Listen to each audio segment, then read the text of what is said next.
Today I will show you the full potential of a 2-cam race sail.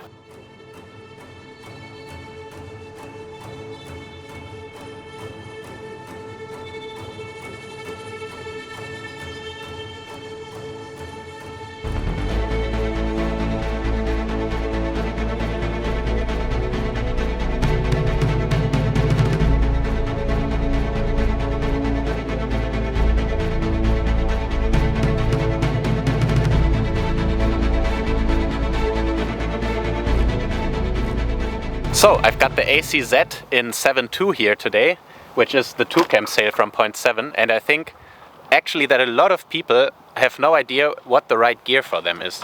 And I see it in both directions, that people aim for a sail that is basically above their skill level.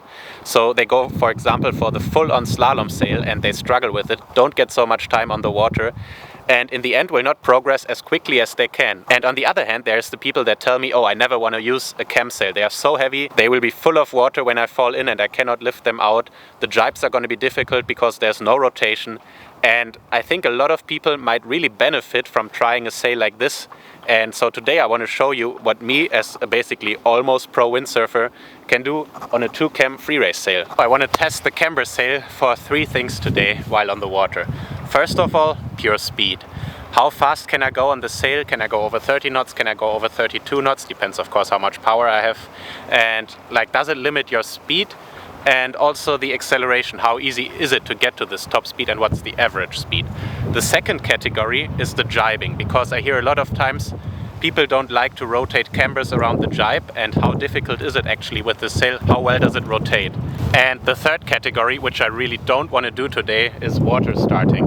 How easy is it to water start a camber sail that has basically only a mast sleeve up until the boom?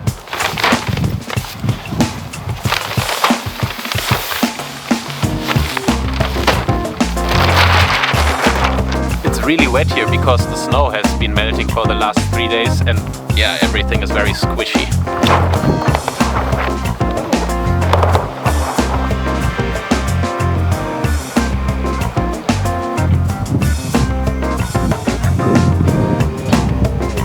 Okay, so the rigging took me like 2.5 minutes. Of course, I know very well how to rig the sails and I know the perfect setting where I can just pop on the cambers.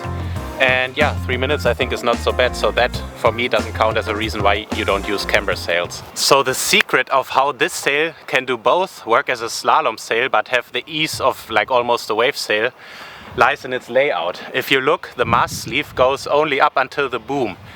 And the mast sleeve below the boom, the mast pocket, this is what gives you the lift in the slalom board. And this will make the sail feel like a slalom board. But if you look above the boom, it basically doesn't have any mast sleeve at all, so it cannot be full of water above the boom, which is where all the weight comes from when you're trying to pull up the sail. And by doing this makes the sail kind of a hybrid that can do everything. But let's put that to a test on the water now. Of course, I'm going to be using the 122 Dark Horse with the sail. I gotta say, I'm not 100% feeling the cold and the winter yet, as the last session was in Greece, so I gotta get used to the cold again. But let's see how it goes. Okay, here we go. We're down at the spot. The wind is still a little bit light for the 7.2. It's like 16, 17 knots. Hi, Mario. Hello. How's it going? Good. What do you film today? I'm trying the yellow glove technique. Ooh, nice. I've done that already. Yeah? My suggestion I don't want to know the result. Okay. No spoiler. No spoiler.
All right, so speed and acceleration. How does the sail compare to a no-cam sail and also to a full-on slalom sail? First of all, let's talk about the speed. And here I feel that this sail really has an incredible top speed. I could not feel any difference to my slalom sails. I went 60.5 kilometers, which is 33 knots. And I don't think I would have gone more than half a knot faster, if at all, on the slalom sails. So the top speed is incredible. The acceleration is also amazing. You get all this profile with the cambers below the boom. So you can really easily rail the board and then the sail just accelerates like crazy. I have to say a full-on slalom sail is just a tiny little bit better when you go on the full-on downwind course, and when there you have like gusts and then you have lulls. Through the lulls with a deeper profile and the additional camber, the sail just keeps the acceleration better throughout this downwind course. And that's, of course, what a slalom sail is made for. So there, the AC1, for example, has a little bit of an advantage. But other than that, for just freeriding, the acceleration is amazing. The profile stays really stable, so you do not really have any control problems when the gust hits you, and you can just use the gust to accelerate further. Okay, that's speed and acceleration. Now let's move to the next category, which is jibing.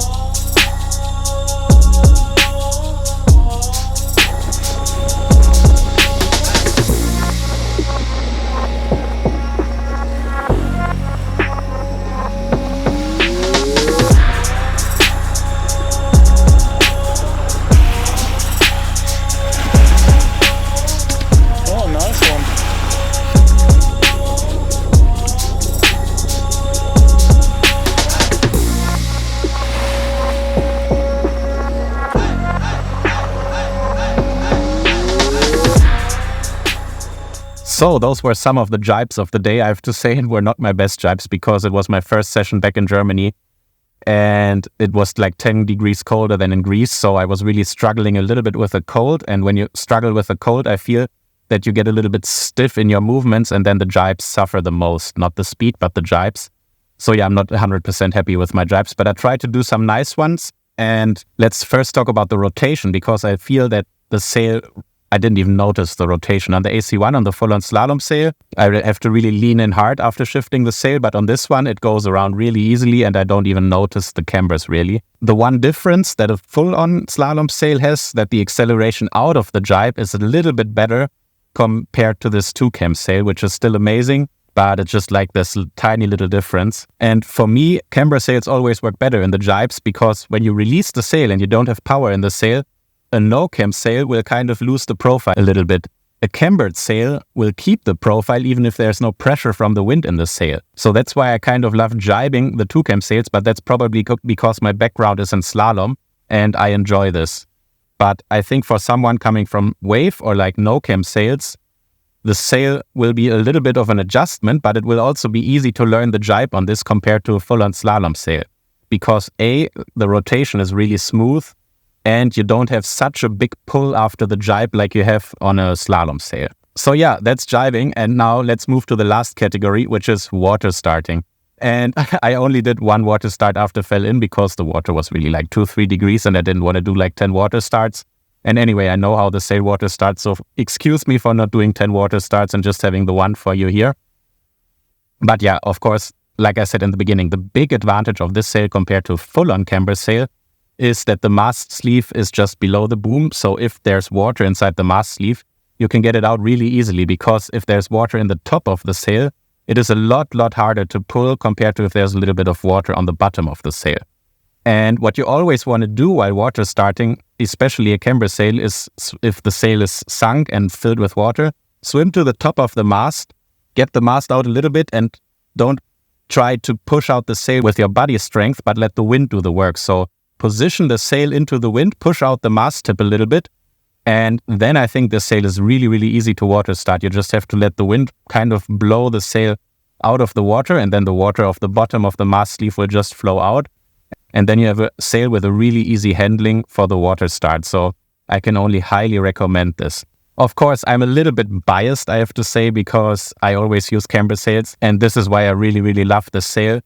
But yeah, as I said in the beginning, I think a lot of people can actually have a lot of fun with this kind of sails, and I highly recommend that you try it out. All right, I guess I'll upload this video a day or two before Christmas, so Merry Christmas to you all. I wish you a wonderful holiday with your families or wherever you're celebrating, and I'll see you in the next one. I have some crazy videos coming up because there was just like a 4 or 5 day big storm front, and we did some amazing videos, so subscribe to the channel if you haven't already to not miss anything, and I'll see you in the next one. Bye.